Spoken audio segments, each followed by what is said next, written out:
Hey everybody, welcome to the TEConnect podcast. I'm John Martin. And I'm Dean Riverman. Dean, yes. you know what tomorrow is, right? Oh, no. At least when this podcast is coming out. What might tomorrow be? It's Friday the 13th. Oh, nice. And it's in October, Friday the 13th. Even better. Yes. So what are we going to do today? Dun, dun, dun, dun. Nothing that's really spooky. Sorry. Oh, what? Really? That kind of a build-up and you got nothing? If I'd thought about it ahead of time, I would have pointed nothing. out like all of what we should have done today should have had a spooky theme. But we're doing TEC Bytes today. Oh, but it's also, hang on, it is the 13th installment. Hey, there it is. Of Okay. TEC Bytes. Okay, fair enough. On the day before, a Friday the 13th, in the month of October, the scary month. You're just salvaging at this point. Yeah, yes. I don't know. Yeah, there's. I wish I could say we had creepy themed stuff or whatever, but we just didn't have time for that. You don't even have 1 ounce of creepiness in any of your TEC Bytes? I mean, no. I got nothing. I could find. Okay, I take it back. My TEConnecting today has a slightly little creepy Okay, element to it. Maybe we can Fair say enough. that. Fair enough. Maybe we'll make a little game for ourselves. Can we find the creep factor in each of these stories that we're going to discuss today? Just for the sake of making this a little bit more entertaining. There you go. Maybe. Yes. All right. Well, then today on the pod, we're talking about famous streets. We're talking about retirement. Yep. We're talking about powering the world. Yep.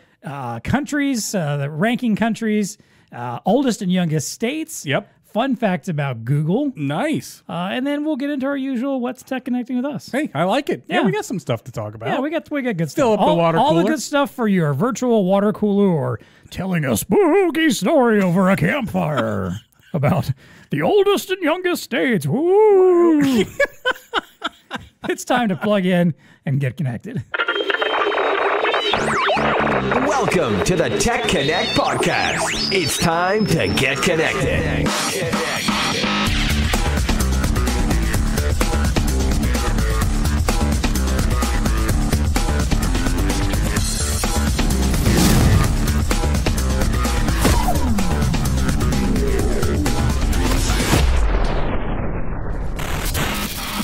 All right, Dean, let's get into this here. Let's start talking about some of our interesting topics that we felt like discussing today. Just cool little stories we felt like diving into and sharing. Yes. You got one about famous streets. Tell us what's going on here. All right, so I stumbled across this little article that had posted, well, what they did is they quantified. The company is called Wanderoo.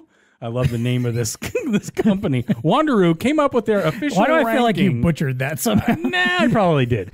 But anyway, they came up with their most famous streets. But how do they rank them and how do they get their data? You might be asking yourself. Well, it all comes off of Instagram hashtags. That is the caveat here too, because when you first sent this to me, and I didn't read the context. Oh, you the didn't? methodology. I just looked at the list, and I'm like, the most why famous are these top 2 at the top here? Why aren't some of these other ones? So at the my top? commentary on that here in just a second. But anyway, so this company Wanderoo, they went through the data and they searched 3 hashtags for hashtag variations of streets, and they have compiled now what they feel is the top streets in America based on the fact that people take a picture and then they hashtag that and put it on street. Instagram in particular. Bingo, and put it on Instagram. That's a lot of caveats there. It is a lot of caveats, but that's how you get your top streets in America. Let's so here I'll just rattle off a couple of them. So number 1 is Ocean Drive in Miami, Florida. Hashtag Ocean Drive. Hashtag crickets. Yeah, I've never been there before myself. Neither have I. And I looked at some pictures of it. I'm just like, okay. Yeah, right? And then number 2, Northwest 2nd Avenue. This is really a famous street. Apparently, it's the number 2. Hashtag crickets part 2. Also in Miami, Florida. Now, number 3 is Bourbon Street. Okay, now you're talking. Now I get it. We're talking. Okay, so if you're an Instagram, are you? I thought you were an influencer. No. So when you're on Bourbon Street, I might have a modicum of influence over my 6-year-old son for now, and that probably won't last me much longer. But that might be the only influence I have over anyone on this planet. All right. Well, see, you're not cool. Is basically what it boils down to, because you're not. So they've been telling me since high school. You're not traveling down any of these streets and taking your selfie and posting. No. Rodeo Drive, that's number 4. I kind of get that one, yes. Which, now that I read it, is Rodeo Drive. But anyway, the Strip. It is Rodeo, though, isn't it? It is Rodeo, yeah. The Strip in Las Vegas. Right, of course. That one makes sense. Okay, yeah. 5th Avenue, New York. Also makes sense. That would, to me, would have been like one of the top 3. Yeah. I mean, Yeah. come on, Fifth Avenue. Everybody's heard of Fifth Avenue. Yeah. Hollywood Boulevard, Los Okay, Angeles. I get that one. Michigan Avenue in Chicago. Also get that one. Lombard Street. This is Now, the windy one, correct? This is the one. Yes. When you told me this, or when I just looked at this headline, again before I even dove into it, I was like, well, Lombard Street's got to be, if not at the top, one of the top 2 or 3. Right. Because I just think it's such an iconic street. It is an iconic and everybody street. wants to take a picture of it if you're on that street. That's right. Yeah. Now, but in this list, it's number 9. Yeah. Melrose Avenue, L.A. Are you picking up on a theme here? By the way, I am, because it all makes sense when you get to the Instagram of it all.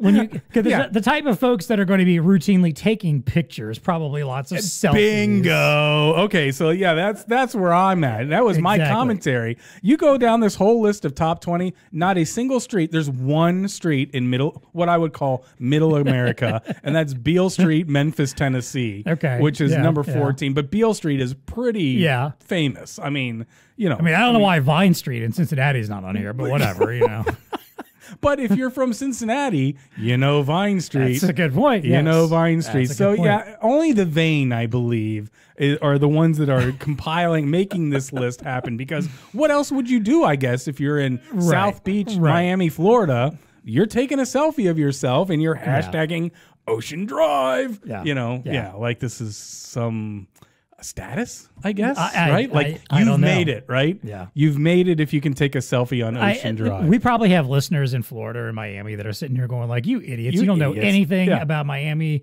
Ocean Drive is the coolest place on the planet. What are you talking about? You tri-state morons, But if you look at it, it's something let me count them up here. I think it's like 11 of the top 20 are either in California or Florida. Yep. And they're on the coast. Yeah. And to me, they're glamour shots. It's like I said, I get it because one, you're probably talking about some of the more beautiful, attractive, and influential people that are probably taking a lot of these. Okay. Yeah. The Instagram stars, if you will. Which I guess we don't fit in that category. We do not. I think we've established that. We do not. We might be the Instagram stars of BlueStar in this particular podcast studio, but that's about as far as our influence extends. But yeah, you're right. It's that, and then you also get the coastal factor and like the sunny, beautiful weather where there's lots of opportunities to take beautiful pictures that you're going to want to post. And it's not like the 4 years of gray or 4 months of gray that we have in Cincinnati. You really can't take any pictures. Exactly. Because what are you going to show? Nothing. You're not showing anything. Yeah, exactly. Yeah. It's not particularly photogenic. Many of these other. Well, cities, it was a reminder of me of just how vain I guess we've gotten as a society, posting all these things to Instagram, and now your top 20 streets are, I get it, but I don't get it. Well, it once again reinforces the idea that we've talked about many times of if you're going to look at any kind of like top this survey, top that survey, look at the methodology. There you go. Figure out how that was calculated.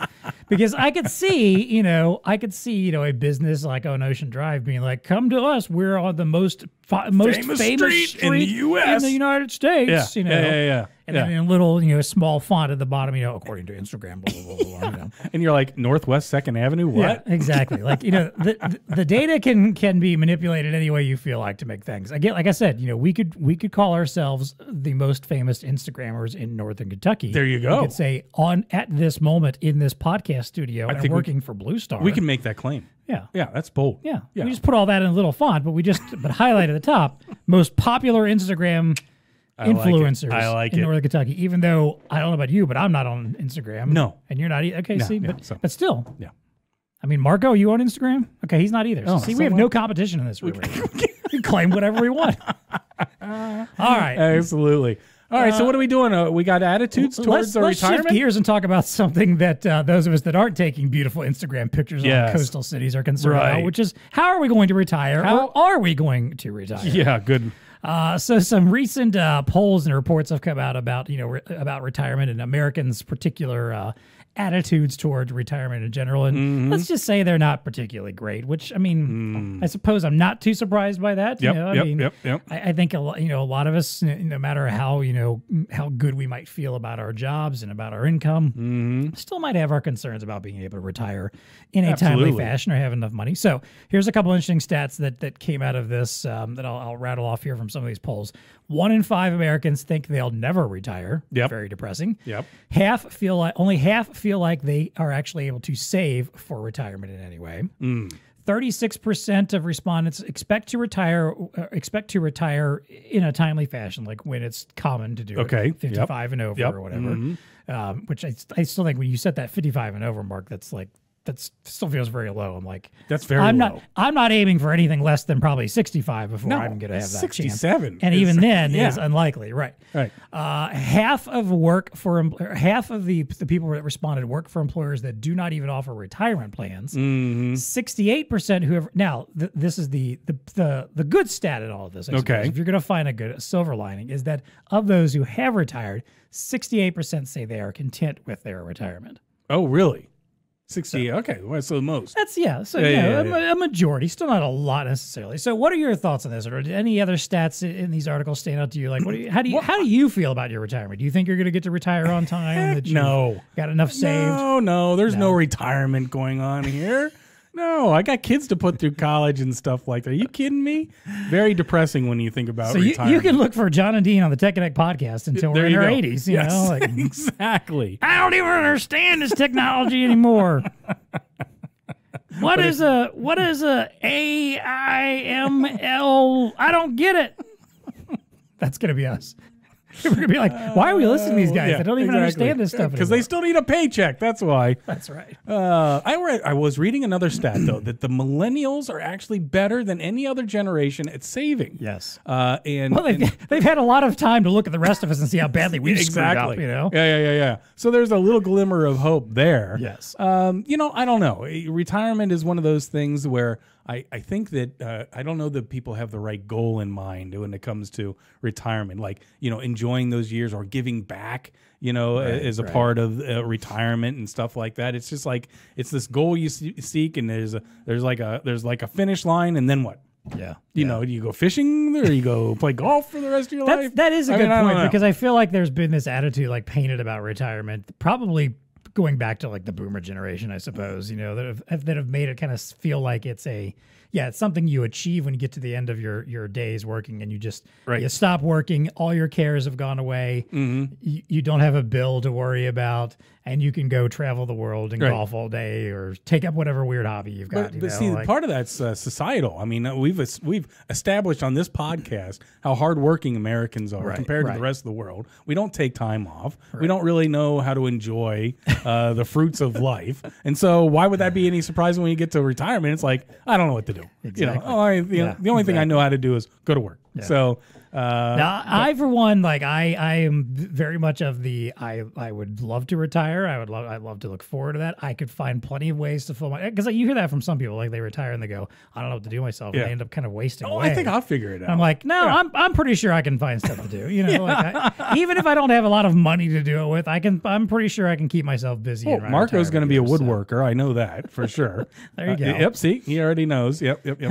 So I mean, but I get it. I understand, because again, obviously there's a lot of financial challenges there. It's one thing to decide you're going to stop working. It's another thing to be able to afford to do that, given the cost of living. And, like I look at it, I'm like, okay, well, I have to have my house paid off before I can afford to stop living. To your point, I got to make sure that my son is able to go off to college and has what he needs to get his start in life. Desires, that's right. Exactly. Like, all that little stuff you got to consider before you get there. And then after all that, you also got to think, okay, now do I have enough to comfortably live to keep, that's right, paying my regular bills, take care of health expenses as they might come up, And that's the whole thing. And that's also then assuming that Social Security is still going to be around, which is big assumption. Let's be honest, there's still, if that's not around, by the way, everybody just, whatever timeline you thought you were going to have, just add 10 years. At that point, retirement becomes, the moment they put you in the grave. That's it. Yeah. You're still working a hard way as you're being put down. Yeah, you can't afford insurance. I don't know how people retire at like 55 and afford the insurance. It's whoosh. Yeah, I feel like that's what I saw that number, like, the starting at 55 and up potential retirement. I'm like, whoever that person is already independently wealthy and doesn't necessarily need to be working probably anyway. That's right. So I'm a few years away from 55. Ain't no way that's happening unless I win the $1 billion lottery that's coming up here. There. So. No doubt about it. All right, Dean, let's talk about powering the world. So and the electricity that runs the world. There's all this talk about energy and stuff like that. It feels like we've been talking about it for ever, It does, if you ask me. So Ever since I some would think, caveman saw lightning flashing from the sky. I would think that we would have been a Cowered little in bit terror. farther along than we are, but no, I ran into a fascinating little article that kind of delineates where do we get our power from. And so, of course, what's number one? Now, this is global. This isn't just the U.S. These are global figures, but what is the most, or what is the highest source of power? Of course, it's coal. Coal. Unfortunately, there it's you still go. coal. 35%. Natural gas comes in at 23%. Little surprise on this one. Hydroelectric is 15%. That's I thought we just had like the Hoover Dam and that's it. But apparently, but on a global scale, I think there's a bit because more I know than that. that like in Europe and stuff like Exactly. that, they do a lot. I suspect if this through. was U.S. only, that would be a much smaller number. Yep. Nuclear came in at 9%, and actually that whittled down a little bit because I guess France mothballed some. I did not know about this. Apparently, they had to completely do overhaul and shut down and critical repairs of their entire nuclear apparatus because some stuff was leaking. Yeah. I mean, it's a good reason to do so. So that took it down to 9%. Of all the work we've done, wind is only 7%. And solar is 4.5%. However, they did note, though, and I found this to be interesting, that renewable energy sources were had a 15% growth rate last year. Yes. Versus everything else, which only grew 0.4% of the non-renewable. So it's sources. growing. It's definitely growing the high. Things are moving in the right direction. Moving in the right directions, but I thought it's we just would still kind of very be a little lopsided. farther along. I guess not. I don't know. Yeah. I don't know what to expect, but when you think about it, burning coal for electricity as well as other products is the world's single largest source of CO2 emissions. Nevertheless, its use in electrical generation has actually grown since the Kyoto Agreement. Yeah, you the remember climate this? agreement, yeah. Back in 1997, which I think is when all this started getting on everybody's radar. Well, it still has grown. The use of coal, I believe, is still gone up 92%. Yeah, and let's point out here the really the big problem here is one particular country, your favorite country, China. Yes. 53% of global coal demand comes just from China. Yep. Now to compare that, India is second on the list, 13.6, and the U.S. at 8.9%. Unbelievable, right? That is See? insane. There you go. We'll never conquer this I know, stuff exactly. unless Like they get on board. You're exactly right. Ain't gonna happen. You could shift the entirety of the U.S. Exactly. over to other resources. Yes. And renewable and non-renewable, but anything but coal. And I still doubt you come anywhere close to the production of what China's doing in just coal. Just coal. only. Yeah. That is insane. That is insane. I know. You're right. That's it's a huge hurdle. And huge again, hurdle. that is also with a caveat too that like it said since 2008, coal production or coal usage had dropped about 5 to 6% from around the 40% range down to the 35% where it is now. Right. So 5% over the last 15 or so years, 14, 15 years. That's it. It's a pretty big drop, on a global scale, and yet China's still responsible for half. I more know, than half. and if China had And theirs done has probably gone up. I would of imagine. course it has. If they hadn't done anything to mitigate that, then it would be, I guess, closer to the numbers that I was kind of hoping we'd be at. But man, yeah, we got a long way to go. Our uphill battle continues. Yes, it does. But anyway, let's say we want to go on an adventure. Where should we go, John? So this another one of those interesting, lists here. Best countries for adventure. Now, first of all, best countries. Okay. This was a U.S. News and World Report did their ranking. First of okay. all, they did their ranking of the best countries in the world in general. And they have 73 attributes for this. Holy moly! Yeah, it's a lot of stuff, including stuff like power, cultural influence, heritage, social purpose, all these sub-ranked stuff. As always, we always have the links to all this stuff in the show notes. I dig into I will say the methodology here at least is there's a lot to it. Yes. So I Pretty feel granular? I feel Okay. pretty good about this list being a fairly thorough list. All right. Now, looking at just the top countries in general on the survey, I'll give you the top 5. Okay. Switzerland, Canada, Sweden, Australia, United States.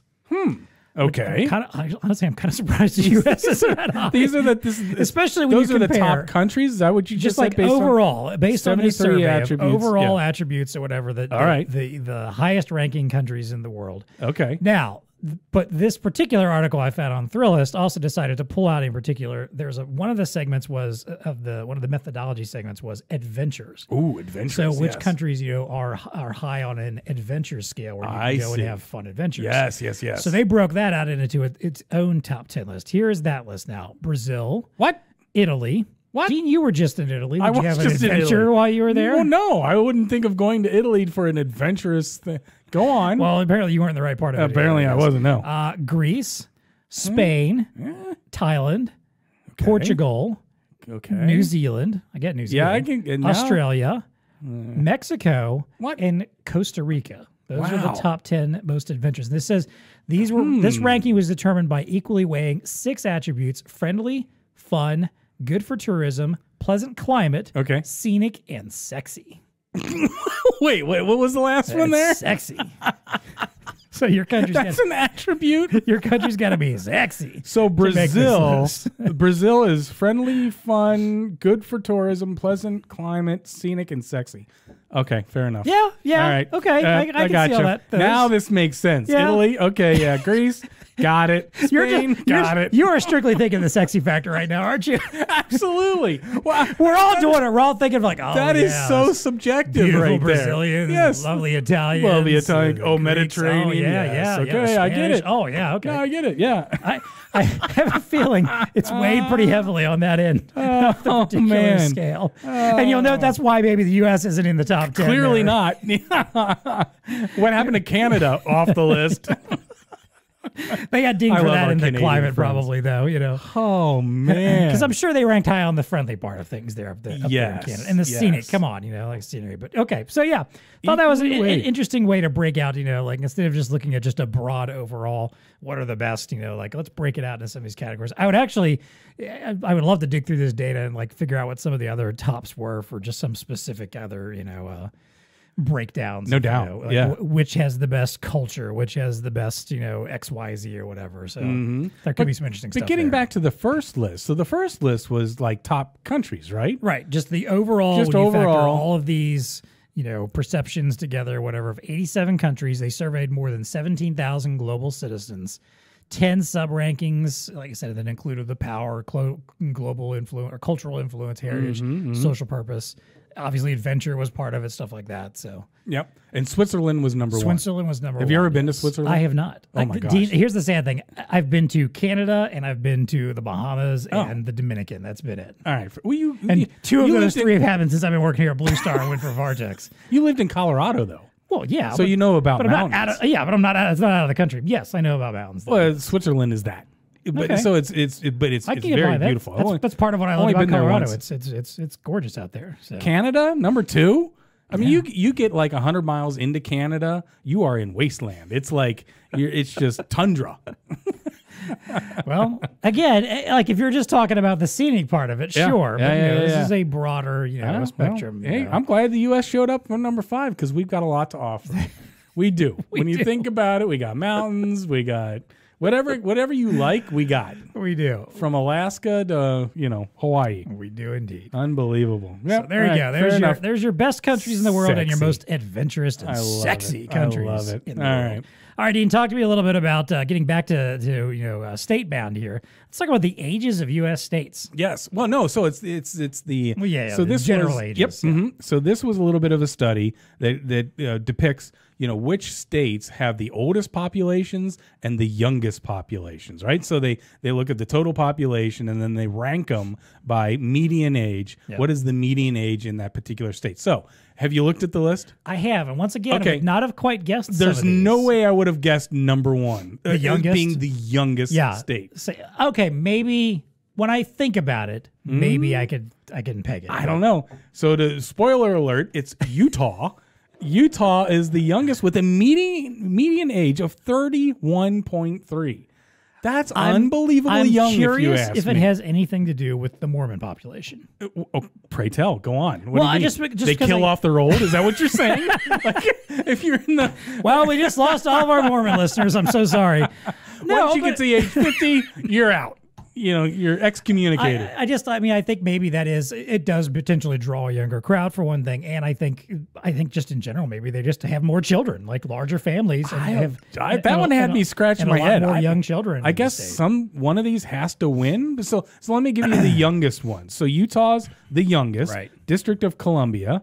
Interesting, 34, young. Kind of get that a little bit. But that makes sense. A lot of like people starting their life in DC, right? And it's like, or those that are maybe potentially working government, not beyond like the higher level folks, which because most people say like, I don't think of young when I think of government, but but those people aren't living in DC, right? The people that are and that are working in government are getting the work done. They're the ones that are getting the work done. They're the interns, the pages, and the assistants, the younger folks. Yeah, Texas is number 3. Which is a little bit surprising because I would have figured there'd be more of a blend, but you hear about everybody moving to Texas, so I get it. Might be just the sheer population size kind of thing. 35 is the median age there, as it is in Alaska, North Dakota, Nebraska, Oklahoma, and Idaho. It was at the top 10, and then Kansas. So you've got a lot of those a lot of middle America states. stuff. Yep. And so good old Ohio. Let's see, we ranked kind of closer to the older states. That's 39. Same with Kentucky. Kentucky was right there as well at 39 median age. And so the oldest, Maine, you're 44.7 years old is your median age up in Maine. A lot of, I guess people are just hanging around in Maine. I thought they all flocked down to Florida. Because, that was what stood out to me, obviously, because I just assumed Florida would be on the bottom. And Florida is fifth from the bottom. Yeah. Yeah. So, which I found that kind of interesting that they weren't dead last, that there were some other. But again, Puerto Rico is the second lowest, at 43.1. That one kind of surprised me, but I guess maybe not in a way because that's probably a community. All the young people leave. Yeah, exactly. And the younger folks folks are leave, staying. older folks are staying, or you just have a lot of people that just don't end up leaving at all. You know, yeah, exactly. Yep. And then the others, again, we're more of New England here, New Hampshire, Vermont. West Virginia, a little more, Delaware, down the Connecticut. Yeah, a lot of old states, a lot of New England states there. Yeah, a lot of older states. So and the only other commentary when you look at Florida, I think it's kind of funny because they break it down by actual counties, and all along the edge. So the coastline of Florida is old. Yep. All the young people are in the middle. So I guess if you live in Florida, you start out in the middle, like around Orlando. You work there, and then when you retire, you go. When you have enough money to afford to live on the coast, exactly. You go to the coast. Yeah, it's very clear. If you check out this link, and they have like this map, that breaks down by county and kind of color codes the age. Yep. It is so blatant in Florida, like basically all around the edge, you've got nothing but like the pink of like the older folks, and then some glaring green, like kind of in the middle and towards like the northern part of the state. So, I found that kind of interesting. Yeah. Yep. All right, sir. So what's going on at Google now? What are we doing? Well, Google recently celebrated their 25th anniversary. Get out of town. Their 25th birthday. 25 years of Google. Time that Google has been around. Yes. Has it really been around that long? It has. Do you remember Ask Jeeves? I do. Okay. just kind of dating. There was another one that I used to use back in the day, and I don't even remember what it's called now. Marco, what other search engine? I can't remember some of the other There ones. was not Wistia. It was Alta Vista. Alta Vista, yes. Alta Vista. Yeah, I do remember using that one. All right. So Google's been around 25 years, and Google did a lot of fun stuff around this, and whatever you might feel about the giant tech companies that maybe have a little too much dominance in their particular field, like Google, they did kind of run down a list of interesting stuff, interesting facts related to Google, and the various Google properties over the years that I thought I would run through a few of these. So here's a couple they pointed out. One, the recent India moon landing had 8.5 million views on YouTube. The most ever for a live stream event on YouTube. Oh, so that was live streaming. Yeah, so they were live streaming. 8.2 million were watching. 8.5 million were watching. And that is the most they've ever had for a single live stream event. That's still a far cry from broadcast television. Well, yeah. Like, like the Super Bowl? Oh, I'm sure. I'm curious what the TV numbers probably were for the same event. I'm sure they were insane too. So 8.2. I feel like that's attainable for you and me. Someday we could get to like 8 million followers. It would be, and we could live stream. It would have something. To be for all the wrong reasons. You don't get that. You don't get that popular just for. You don't get that just popular out of the goodness. Good. Yeah, exactly. Well. Without being sexy, smart, funny, whatever. Exactly. Yeah, got it. Without being resilient Brazilians. To quote a Vartech inside joke, if you were at Vartech. Yes. Okay, here's another stat. 100 million plus miles have been mapped with the Google Street View car. Oh, 100 million, eh? 100 million, that's a lot. Now, they also did note, I'm going to find this here real quick, some other things that they have done with that vehicle. Okay, I'm sorry, not 100 million, it's 10 million, my bad. 10 million plus miles have been mapped with the Street View car. Still a lot. Enough to circle the world more than 400 times. But holy moly. They also noted we've also used tricycles, sheep, snowmobiles, and camels to capture street view imagery around the world. Like, can you imagine a street with like one of those whirling cameras strapped to the top of it, just wandering around? That's hysterical. Sheep, a tricycle. Oh man, I'm envisioning Ireland. Oh, how are we going to map this street? Oh, put it on the sheep. I have to think some of that was like, a stunt of some sort, like kind of a fun marketing like a stunt. bar. No, a bar bet. I bet you can't. You think you can do? Wow, that's good stuff. Have you ever seen the Google Street car? Have you ever seen one roll past? Yeah. In fact, there's a hotel near me, and so when I drive by, you can tell when they're there because they put like sheets over them. Not sheets, but they put covers over them at night. Right. But yeah, I'm pretty sure it was the Google cars or it was something like that. Nice. But that's pretty neat. Yeah. Okay. So what else you got? Another stat here, 200 years of typing are saved daily by autocomplete.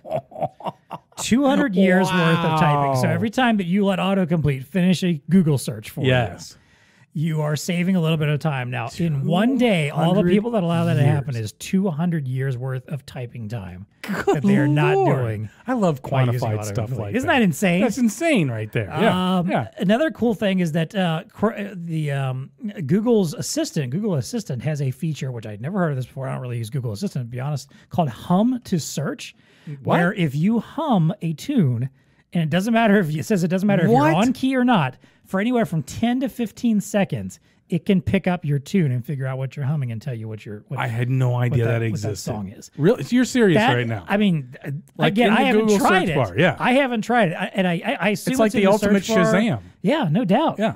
But for just whatever's in your head. Right. Think about that. How many times in your life have you had a tune in your head and you couldn't think of what it was, and you're humming it to other people and they're going like, "You're nuts. I don't know what you're talking about." Never heard that. Some song maybe you heard like years ago. Yeah. You know a little bit of the tune. Maybe know a couple lyrics. Yep. Imagine if you Google hum. Try that out in Google sometime and see if it can pick up what you're. Was there a stat behind that one, by the way, or is it just? I don't like think it's so. Saved it's 5 million years of searching. No, I just mentioned it was just the 10 to 15. 10 to 15 seconds is how many seconds you can whistle or hum when using hum to speech. And no, you don't have to be perfect. Have to have perfect pitch to use the feature. Nice. So I may have to try that one out. Yes. And then one last stat that I had from them. Apparently, Chrome allows for infinite tabs to be open. Infinite? Whoa. There is no max capacity. Wow. Oh, I forgot. There was another stat I had to pull out of here too, though. That the Google Sheet, when you use a Google Sheet online, you can have 10 million cells in a Google Sheet. That's the max that a Google Sheet can contain. For all you accountants out there. If someone ever gave me a Google Sheet that had 10 million cells filled out, I would just burn my computer. Yes, nope, exactly. not doing this. We're not doing this. No. But yes, I thought that Chrome was interesting that you could open up an infinite number. Now it'll crash your computer. Yes, you would need Watson to run it. If your computer had the capacity to handle it, there's no end in sight to how many. Maybe there is, and just we haven't invented a computer that can handle it. There you go. Maybe that's something quantum computing can help us figure out. Google turns 25. Interesting. I'm a little bit more shocked about that. I felt like it's been 10 years maybe. It's that stuff that we start realizing how old we are. When you're just like, oh my God, like that's been around for that. I mean, what the iPhone's been around for almost 15 years now. Oh yeah, for sure. Like stuff like that. When you start painting the picture of technology that feels recent, and you start realizing like, no, this stuff's been around for quite some time now. At this point. So well. All right. Hey, we breezed through those tech bites, man. Yes, sir. That was a good run we got through there. Even Marco has to be impressed with the time we're taking on this episode right now. But wait, we still have more. We got more. We still have plenty of opportunities to stretch this out. Don't go anywhere. That's right. Yeah. and annoy Marco before we're done here. But hey, as always, I want to thank the sponsors of our TEConnect podcast. Thank the sponsors of our TEConnect program. Who are they all again? Oh, man, why do you always ask me that? We got Zebra, we got Honeywell, we got Intel, we got Sam. We got a ton Hang on, I've got the list here. We got time today. We got Elo, Zebra, Honeywell, Epson, Intel, Toshiba, Lenovo, Star Micronics. Boom. There you go. All of them have either sponsored the podcast directly or our TEConnect program for multiple episodes and ads and whatnot. And we thank them dearly. Yes, thank you so much. And thanks to all the others that will sponsor random one-off episodes. Give us some subject matter experts. Give us experts and stuff to like help us out. We appreciate all of you. Sure do. And what you do for us. And we're looking forward to your support for years to come. Yes. Because as we mentioned before, Dean and I are going to have to do this until we are practically dead. Oh, yeah. And your money will support our waning lifestyles in that time. Hey, if you like the show, if you like what we do on these TEC Bytes episodes, make sure you hit like button on the YouTube page. Give us a 5-star rating review if you're listening on Apple Podcasts or Spotify. Leave us a note. Tell us what you like. Tell us what you don't like. If you have interesting stories that you're like, hey, I'd love to hear your guys' take on this, drop those to us. Drop a link in the comments. Send us an email. Give us a message. We want to hear from you and find out what you're interested in, or just cool stuff you want to hear us babble about and give our dumb takes on. That's right. You can always, as always, submit your ideas for the show. Also, there's always a link in the show notes where you can go down there and drop an idea to us. Just for doing so, we will send you a TEConnect podcast t-shirt. Now, the caveat being there, we don't have any right now. Oh, we're out. We've used up our supply, I believe. But we are considering and developing ideas to make a new one for the coming year. And we'll try to do a bigger run of those and get some of those out. We already have some folks that are in the queue to get those shirts. But there's a backlog. Who knew? Exactly. And hey, maybe, I don't know, maybe if you... submit an idea to us. You can also submit a suggestion for what you'd like to have on the shirt or something. We might a style take that into idea. consideration. Yes. Yeah, so you could you could guide what kind of podcast t-shirt that you're wearing. Nice. So submit that to us anytime. And as always, if you want to reach out to us, you can find us on the platform formerly known as Twitter, now known as X, and potentially known as Dead very soon. You would find us there at TEConnect Pod, which I do occasionally update still with like a giant list of all the episodes that I've forgotten to update there. And you can also email us, TEConnect@BlueStarInc.com. All right, Dean, let's wrap up here. We usually do our value to the VAR, but there's no big takeaways for our VARs here. We're just having fun. I don't think so. There's no takeaway today. Good conversational topics. That's right. Maybe you can bring them up in your next sales call. Be like, hey, did you know that the most famous street in the country is Ocean Avenue or Ocean Drive or whatever? And they'd be like, what are you talking about? It's Lombard. It's Michigan Avenue. It's Fifth Avenue on New York. Yeah. No, I heard it on Dean and John's podcast. You would be wrong. Who the hell are Dean and John? Sorry, I'm just having this whole hypothetical conversation here in my head. But so hey, take that stuff with what you will, and talk about it amongst yourselves. But let's talk about what's TEConnecting with us, our favorite segment. Yes, sir. We're kind of similar to what we've just been doing here. Yep. We get to talk about something in the world of science, tech, innovation that we feel like chatting about today. Or in this case, we're going to go back to AI. Okay. Coca-Cola. Because we haven't talked about that enough. Right. Coca-Cola debuts new mystery flavor created by AI. Okay. Unbelievable. So AI is starting to get into our food now, as if, in our drinks. This is it. This is how AI takes over the world. They've created some flavor. There it is. That will get us like addicted or something. So Coca-Cola has launched Coca-Cola Y3000. That's the name. Exactly. Your look is exactly. For me, it's YWHY question mark. Why are we doing this? A beverage the company said is the first flavor co-created with human and artificial intelligence. Okay. Coca-Cola Y3000 is the latest limited edition flavor to launch under its Coca-Cola Creations platform, and the third one to debut this year. Now, Y3000 zero sugar and full sugar versions are being launched in select markets around the world. So, but here's what gets me about this. It actually has very little to do with the flavor. Here's what I mean by that. Let me read you this a little bit more. For Coca-Cola Creations, the use of AI is a natural step that positions the drink in a way that could pique interest of young consumers who will want to try it. So there it is. The only reason why we're doing this is to get more kids hooked on sugary drinks. That's it. before potentially increasing their consumption of other Coca-Cola products. Similar to other beverages released Okay, so on the AI is trying to get platform. us addicted. I mean, Yeah. The latest beverage doesn't even promote or reveal any kind of flavor profile like cola, cherry, vanilla, or anything like that. But it's promoting a mood or an experience. That's what you're getting from this drink. So, right? Now it just makes you feel a little bit more For anyone listening just to the podcast audio only version, my face has been filled with questioning incredulity and mild disdain for this conversation. About it, I mean, Coca-Cola, that's all they are. They're just they're marketing. As a marketer, it is impressive because all they're doing is marketing a mood. I mean, they self-admit it. A mood or an experience. It has nothing to do really with, I mean, the drink is like tertiary and not even secondary. It's like, oh, we're selling So in other words, vision, I'm going to have to put even more bourbon in there. Oh, yeah. To sell my particular experience and mood. Yeah, I have no idea what it really tastes like, but it doesn't really matter. They don't really care. Oh, and by the way, they're doing all kinds of swag around this. Like, they want you to get into what is it going to be like in the year 3000? What are people going to drink? That's why they've called it Y3000. Right. What are they going to be wearing? What is the can going to look like? So it's all about this experience around the Y3000. Yeah. You're not bought in, I didn't see. I'm not. So first of all, a lot of the experimenting with flavor stuff with these popular sodas just goes badly. It does. We all remember New Coke. Well, oh yeah, for sure. Those of us of our generation and back remember New Coke, that failed experiment, which for some reason I feel like I didn't dislike New Coke, but I don't remember at this point. I feel like it just tasted more like Pepsi maybe or something. Yeah, it was a flatter, sugarier Pepsi. But I also remember Crystal Pepsi, which was a bit of a disaster. A bit. Yes.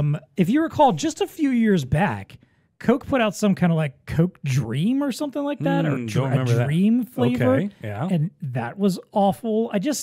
Yeah, there's a lot of experimenting going on. Yeah. Hey, Marco, are you still drinking those Pepsi? The Pepsi Nitro? Nitro. No, not same so much, here. Yeah. I was all into this for a little while, and just, it was flat fizzy RC is all that.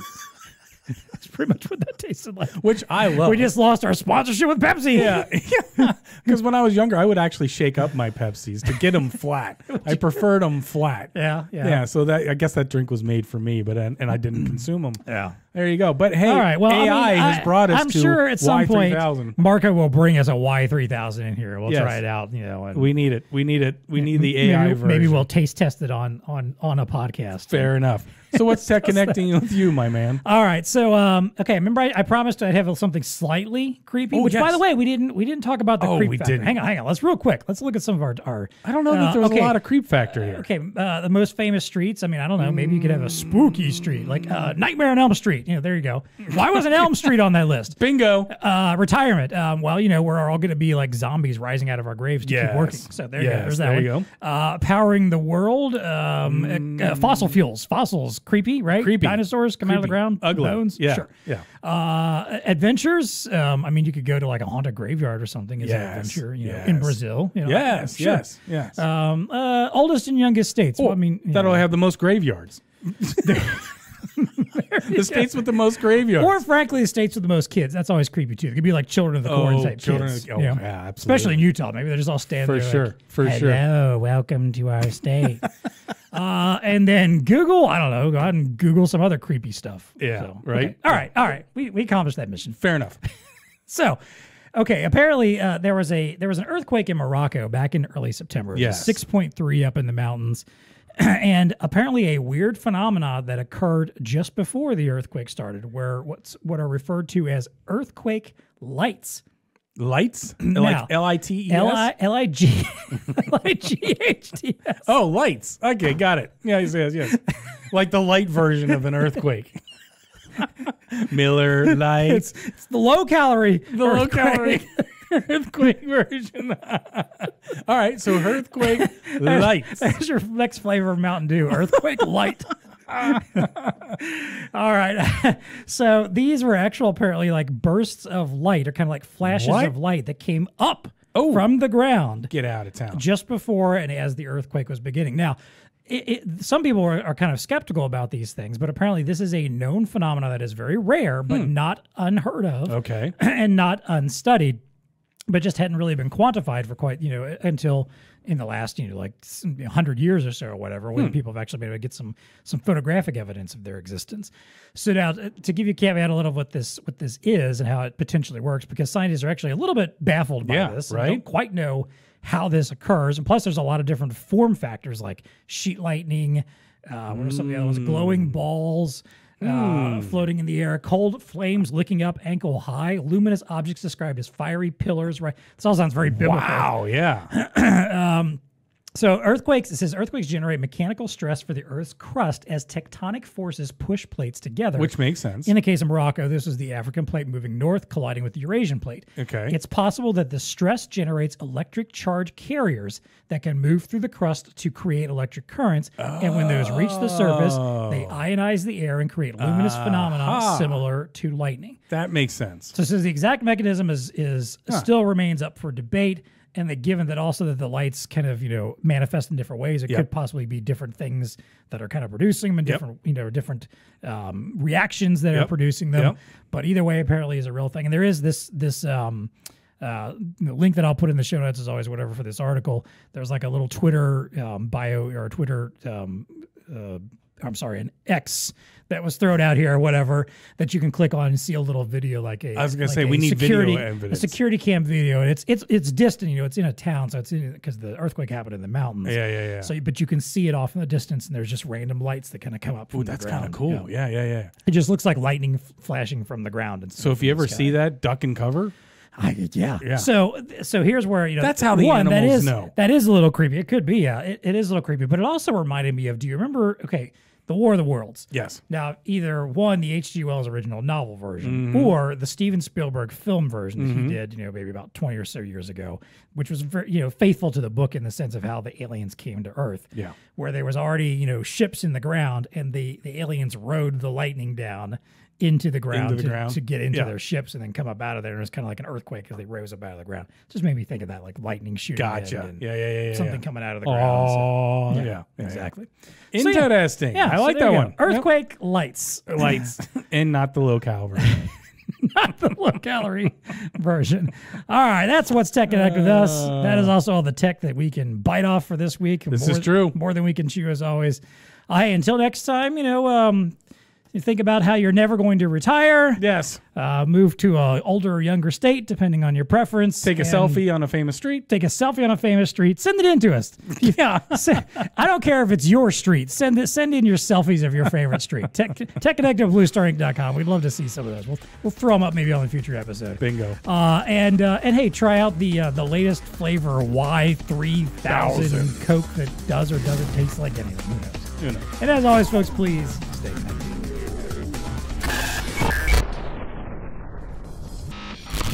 TEConnect Podcast is brought to you by ELO. Dean, kiosks are everywhere. Yes, they are. Inside, outside. Yep. But how do you ensure that the outdoor deployments are safe and usable in all conditions? Good question, sir. Well, ELO has the answer with their outdoor open frame monitor. ELO's 27-inch outdoor monitor boasting 1500 nits brightness and IK10 vandal-proof rating. There you go. Because that's important. You don't want people busting up your kiosk outside. Ensures 24/7 performance even in direct sunlight. Nice. Readable with polarized sunglasses, it thrives in extended temperatures, ideal for payment systems, signage, charging stations. This brilliant optically bonded weatherproof monitor features edge-to-edge glass for seamless outdoor enclosure integration. Nice. To provide unmitigated performance from day to night, the ambient light sensor automatically adjusts the display's brightness to optimize power consumption. That's smart. Extend the display's life and enhance the viewing experience. Yeah. With flexible installation options, touch-through PCAP functionality, and compatibility with ELO's backpack compute engine, the $27.99 open frame monitor is the perfect display for your next outdoor kiosk solution. What else could you need? Nothing else. Yeah, the PX99. Baby. I feel like I need to just go put up an outdoor kiosk. I don't know what it would be for, but at your home. Maybe for Halloween, so kids can order the candy they want. Their candy. I like it. Yeah. Okay. Sure. Yeah. I can see that going badly, but okay. Well, you could be like, because we had a house in our neighborhood where they would drop the candy down a slide down the chute. It was during COVID time. Yeah. I thought that was kind of cool. So there you go. Check out the link in the show notes for more information or contact your BlueStar ELO representative. The TEConnect Podcast is also brought to you by Zebra. All right, Dean, we're pretty big fans of the wearables. Yes, here we on are. the TEConnect podcast. Absolutely, yeah. So why shouldn't workforce devices also be wearable? That's a great question, my friend. Yes. Why shouldn't they? I would like a wearable computer to use. Wouldn't that be nice? Yeah, like on your forearm. That'd be pretty neat. Well, introducing Zebra's most powerful and versatile wearable scanner, the RS6100. This small and practically weightless wearable scanner offers an advanced multi-focus scan engine in a rugged design you can use anywhere, from warehouse aisles, freezers, and coolers to the seat of a fork truck or out on the dock in the rain, snow, blazing summer heat, and sub-zero winter cold. Nice. I mean, between them and that ELO open frame thing, You're covered, dude. Just hang out outside and do all your work out there. Pair with any Bluetooth-enabled device for cordless operation, or connect to select Zebra mobile devices with a corded adapter to eliminate the need for batteries. 5 interchangeable wearing styles ensure comfort for every worker. It's rugged and ready to use everywhere, and it's always in service with a swappable battery. There you go. There you go. Everything you need. Swap the battery, no problem. Go out and endure those harsh climates and get some work done and keep your hands free. 5 different options. You're good to go. Check out the link in the show notes to learn more and to find helpful sales resources.